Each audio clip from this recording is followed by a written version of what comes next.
My guest tonight is a three-time NBA champion, two-time most valuable player, and now miniature golf legend. His mini golf show, Holy Moly 2, the sequel, premieres 1 week from tonight here on ABC. From the Golden State Warriors, please welcome Stephen Curry. Hello, Steph. How you doing? What's up, Jimmy? How you doing? I'm doing all right. You look like it looks like things are neat in your house. Things are not quite as neat in my house. I just picked the right spot. I'm totally fronting right now. So everything on this side of the camera is a total mess. That makes sense. I can't believe you quit basketball to play miniature golf. It really is something I never imagined. When Jordan quit to play baseball, that was big, but this seems extra ridiculous. I was inspired by the documentary for sure to find my true calling in life, and I think I found it. Have you been watching the documentary? I have. Really cool perspective just to hear him talk about his career in his own words. Everybody can create narratives and have the images, but to hear it from him, his own words, and kind of set the tone for what that 91 to 98 type of run was. And it's just crazy to watch and hear and see. I'm loving it. Did you have the foresight to do that? To do that yourself, to have cameras around documenting the behind the scenes? Yes and no. So I got plenty of footage on my phone that would, I guess in today's age, can be actually the most entertaining content. But the no part, our team, when we were going through these 5 finals runs the last 5 years, our last year, we turned down an opportunity, I believe, to have cameras follow our last season. I think that was the right decision. But there's plenty of good content to hopefully maybe 20 years down the line. Let's revisit what we've been through. When do you think you'll go back? Do you have any more idea than anyone else? Do you have a sense, or are you just kind of still going with the flow here? It's a little bit with the flow, but I think the conversation around from the Players Association and the NBA and the league offices, everybody is trying to get the game back as soon as possible. But you obviously have to be safe. You have to protect the players, the fans, our families, coaching staffs, the entire organization. So a lot of things at play. We're learning by the week as things change and develop. But I would assume basketball will be back in some way, shape, or form this summer.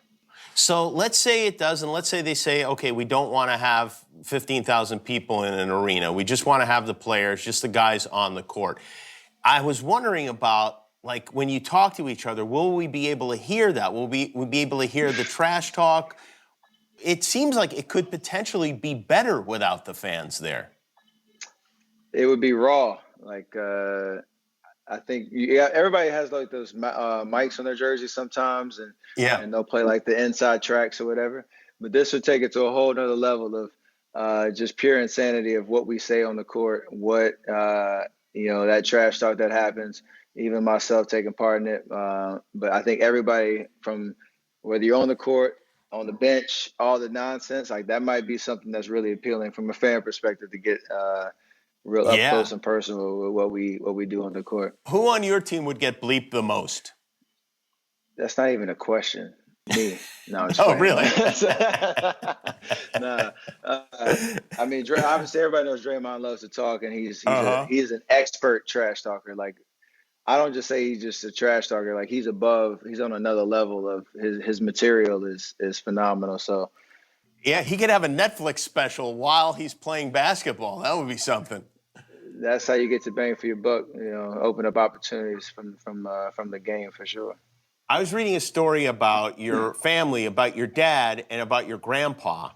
And in the story, your dad, of course, was a great player in the NBA, Del Curry. Your grandfather built a basketball court for your dad so that he wouldn't be eaten by bears. Is that true?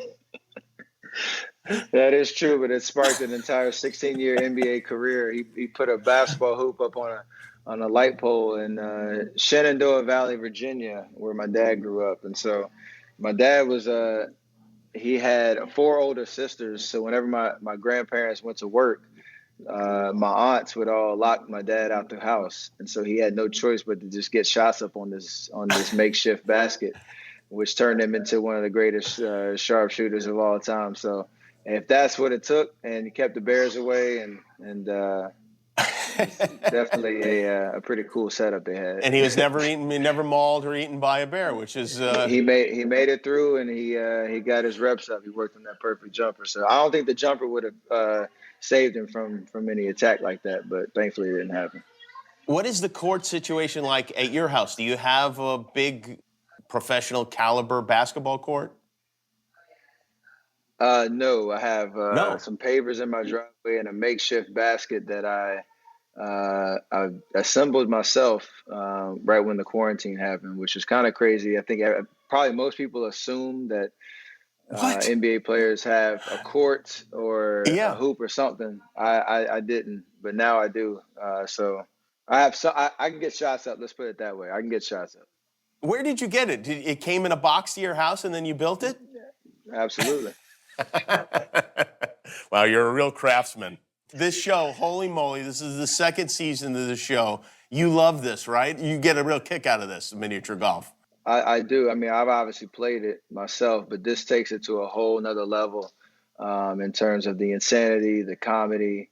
We got Rob Riggle on the calls, and Joe Tessitore and Jeannie Mai. So we got a lot of entertainment value, and it's something for the entire family. Like everybody's either heard about or played mini golf themselves, but to see it in this type of format is pretty amazing. And I think we bring that entertainment value every episode. I'm an animated character this year. I'm the resident golf pro, so I absolutely love it.